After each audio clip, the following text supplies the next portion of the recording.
Nizamabad local. Nizamabad local. ఇక్కడ local ఏమంటా శివాజీ నగర్. ఉమ్. అవును అవును. ఉమ్. ఉమ్. ఉమ్. అందరు బీజేపీకి ఓటేస్తామని ఓన్గా చెప్తున్నారు. వాళ్ళే అందరూ ఇండిపెండెంట్గా చెప్తున్నారు బీజేపీకి ఓటు వేస్తాము, మోడీని చూసి అరవింద్ అన్నని చూసి స్వచ్ఛందంగా ఓటేస్తామని చెప్తున్నారు వాళ్ళే వచ్చిన వాళ్ళు. ఈజీగా విన్ అవుతుంది బీజేపీ. లేదు, నిజామాబాద్ అర్బన్లో కానీ చుట్టుపక్కల కానీ అరవింద్ అన్ననే ఈజీ విన్ అవుతారు ఖచ్చితంగా. పసుపు బోర్డు తెచ్చిండ్రు, రైల్వే లైన్ చేసిండ్రు, సాయిబాబా టెంపుల్ దగ్గర బ్రిడ్జ్ చేస్తున్నాడు, అన్ని డెవలప్మెంట్ అన్నీ బాగా చేస్తున్నాడు. కాబట్టి మేము స్వచ్ఛందంగా బీజేపీకే ఓటేస్తాం. గిరిధర్. ఇక్కడే టౌన్లో బేకరీ.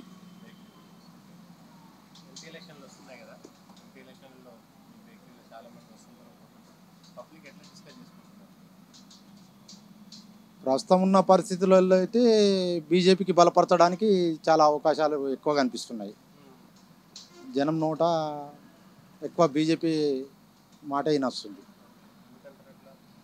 మోడీని చూసి, మోడీ అవసరం ఉందని జనం యొక్క అభిప్రాయం. సెంట్రల్లో ఇప్పుడున్న పరిస్థితుల్లో మోడీ కరెక్ట్గా ఉన్నాడు అన్నట్టు అందరి ఉద్దేశం అదే ఉంది.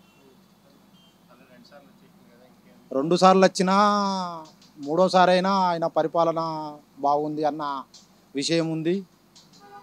మళ్ళీ ఆపోజిషన్లో కూడా కరెక్ట్గా లేదు. ఇవన్నీ లేదు. రాహుల్ గాంధీకి ఆ క్రెడిబిలిటీ లేదు, ఆ కేపబిలిటీ లేదు. ప్లస్ వాళ్ళ దాంట్లో వాళ్ళకు సీట్స్ కూడా తక్కువే. అంత కంబైన్డ్గా చేయడం వల్ల రేపు అన్ని ప్రాబ్లమ్స్ వచ్చే అవకాశాలే కనిపిస్తున్నాయి. వీటిని దృష్టిలో పెట్టుకొని ప్రజలు ఒక స్థిరమైన ప్రభుత్వాన్ని కోరుకుంటున్నారు. జీవన్ రెడ్డి సీనియర్ నాయకుడు అన్నది కాదు. ఇక్కడ కావాల్సింది ఏంటంటే రేపు ప్రభుత్వం స్థిరంగా ఉండాలి. స్థిరంగా ఉండాలి అంటే ఇప్పుడున్న పరిస్థితులలో బీజేపీ కరెక్ట్గా ఉంది. జీవన్ రెడ్డి వచ్చినా రాకున్నా విషయం అన్నది అంత ముఖ్యం కాదు.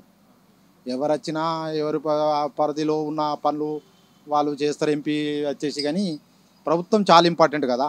అక్కడ ఏర్పడే ప్రభుత్వం అన్నది చాలా ఇంపార్టెంట్ కాబట్టి దాన్ని చూస్తుంటారు జనం. ఎవరికైనా ఇప్పుడు ఇక ప్రాంతీయ పార్టీకైనా ఉన్న వాళ్ళకు అభిప్రాయం ఉన్నా కూడా ఈ టర్మ్లో మాత్రం ఎంపీ ఎలక్షన్ మట్టుకు బీజేపీకి బలపరచడానికి ఎక్కువ అవకాశాలు ఉన్నాయి. అందరి నోట అదే విషయం ఉంది. పరిస్థితి అందరు ప్రజలందరూ కోరుకునేది బీజేపీ. దేశంలో ప్రస్తుతం ఉన్నటువంటి పరిస్థితులలో ఈ 70 సంవత్సరాల్లో చూస్తున్నటువంటి అభివృద్ధి చూస్తే ఈ 10 ఏళ్ళలో జరిగిన అభివృద్ధి 70 సంవత్సరాలు ఎప్పుడు కూడా కనిపించలేదు.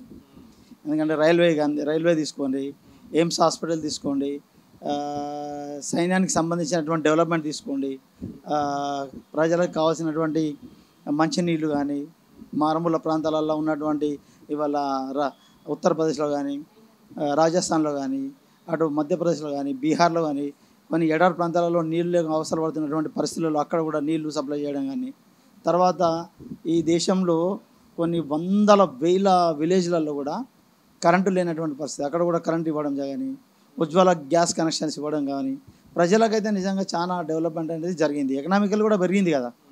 దీనివల్ల అందరూ కోరుకునేది నరేంద్ర మోడీ ఆయన ఎవరు ఆశ లేదు, ఆయన ఇంకా బ్యాక్గ్రౌండ్ కూడా ఎవరు లేరు, అంత దేశం కొరకు చేస్తున్నది ప్రజలలో ఒక అభిప్రాయం జరుగుతూ ఉన్నది. కాబట్టి అందరూ బీజేపీ నరేంద్ర మోడీ గెలవాలని కోరుకుంటారు.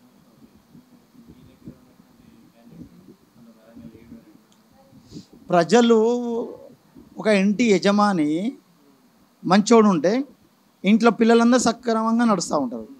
మా యజమానిని చూసి ఓటేస్తాం కదా. ఈ దేశానికి కావాల్సింది ఇప్పుడు మనకు అసలైనటువంటి యజమాని, మంచి నాయకుడు, దేశ పరిపాలన ఉన్నటువంటి అనుభవం ఉన్నటువంటి నాయకుడు. ఒక 4 సార్ల గుజరాతీ రాష్ట్రంలో ముఖ్యమంత్రిగా చేసిండు. కింది స్థాయి నుంచి కష్టపడి పైకి వచ్చినటువంటి వ్యక్తి. ఓ ఛాయ్ అమ్ముకొని ప్రజలలో ఒక మంచి అభిప్రాయ సేకరణ చేసి ప్రజలు కోరుకుంటున్నది ఏందని గమనించి ప్రజల కోసం ఏం పని చేస్తే ఈ దేశం డెవలప్ అవుతుందనే ఆలోచనతో ఆయన ఈ స్థాయికి ఎదగడం జరిగింది. ఇవాళ దేశాన్ని అదే స్థాయిలో తీసుకెళ్తున్నాడు కాబట్టి ఆయన ముఖ్యం కదా. ఇప్పుడు మన శరీరం ఉందండి, ఈ శరీరంలో మనం పర్ఫెక్ట్గా ఉన్నాం. ఎక్కడైనా చిన్న ప్రాబ్లం వచ్చింది అనుకో, దవాఖానకి వెళ్ళి డాక్టర్ దగ్గర మందులు తీసుకొని ఆ ఏల్ని సరి చేసుకుంటాం. ఆ చిన్న ప్రాబ్లం వచ్చిందని మనం దాన్ని నరకేయలేము కదా. అంటే ఈయనను సరి చేసేవాడు పైన ఉన్నాడు కదా, ఆయన ఇచ్చే డెవలప్మెంట్ ఈయన చేయగలుగుతాడు కదా. ఈయన మీద మనకు అవసరం లేదు కదా. ఈయన ఎట్లాగో పని చేయగలుగుతాడు. కేంద్రం ఇవ్వాల్సిందే, ఈయన చేయాల్సిందే. ఈరోజు ప్రజలు కోరుకుంటుంది ఏంటంటే దోపిడీలు, కబ్జాలు, ప్రజల్ని వేధించడం, చిత్రహింసలు పెట్టడం అనేటివి ప్రజలు సహించలేకపోతున్నారు. ఇది అరవింద్ గారి దగ్గర ఇటువంటి ఎక్కడ కనిపిస్తలేదు. ట్రస్ట్ పెట్టి ప్రజలకు ఆదుకుంటూ ఉన్నాడు. అనారోగ్యంగా ఉన్నటువంటి ప్రజలకి, పిల్లలకి సాయం చేస్తూ ఉన్నాడు. ఎడ్యుకేషన్ విషయంలో సాయం చేస్తూ ఉన్నాడు. హాస్పిటల్ విషయంలో సాయం చేస్తున్నాడు. తోచిన విధంగా ఆయన సాయం చేస్తూ ఉన్నాడు. తర్వాత వచ్చినటువంటి డెవలప్మెంట్, కేంద్రం నుంచి ఇచ్చినటువంటి డెవలప్మెంట్ మాత్రం ఆయన చేస్తున్నాడు.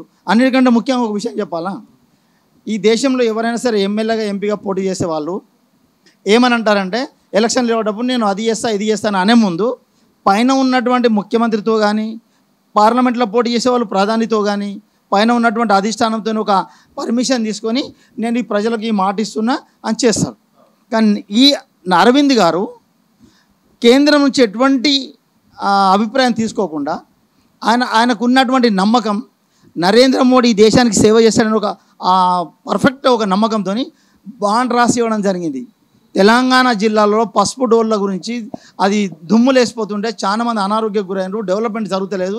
పసుపు గురించి ఎన్నో ఉద్యమాలు, పోరాటాలు జరిగినాయి. ఇలా టీఆర్ఎస్ పార్టీ 10 సంవత్సరాల అధికారంలో ఉండి కూడా కనీసం ఈ బోధన్ షుగర్ ఫ్యాక్టరీ కూడా సాయం చేయలేనటువంటి వ్యక్తులు ఇక పసుపు బోర్డు తేరని చెప్పి తెలిసిపోయింది. ఈయన ఒక ధైర్యంతో, నరేంద్ర మోడీ పైన ఉన్నటువంటి నమ్మకంతో, ఆయన మీద ఆయనకు ఉన్నటువంటి విశ్వాసంతో ప్రజలకు బాండ్ రాసిచ్చిండు.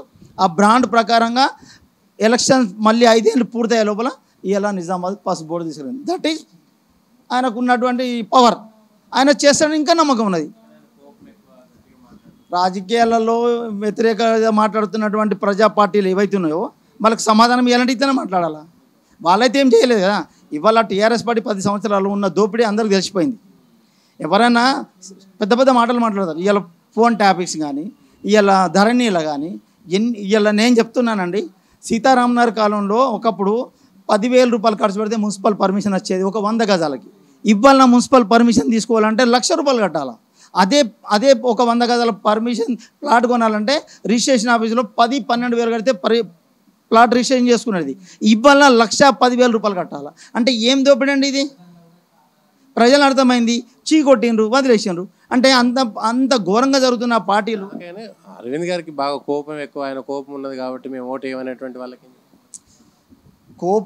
కోపం అయితే లేదు. ఎవరైనా క్రాస్ మాట్లాడితే దానికి సమాధానం ఇస్తాడు. ఆయన నాకు తెలిసినంత మటుకైతే సౌమ్యుడు, మంచి వ్యక్తి, ప్రేమతో అభిమానంతో వచ్చిన వాళ్ళకి ఖచ్చితంగా పనిచేసే గుణం కలిగినటువంటి వ్యక్తి, ప్రజలకు టైం ఇచ్చి మాట్లాడే వ్యక్తి. అంతకంటే ఏం చెప్పగలుగుతాం.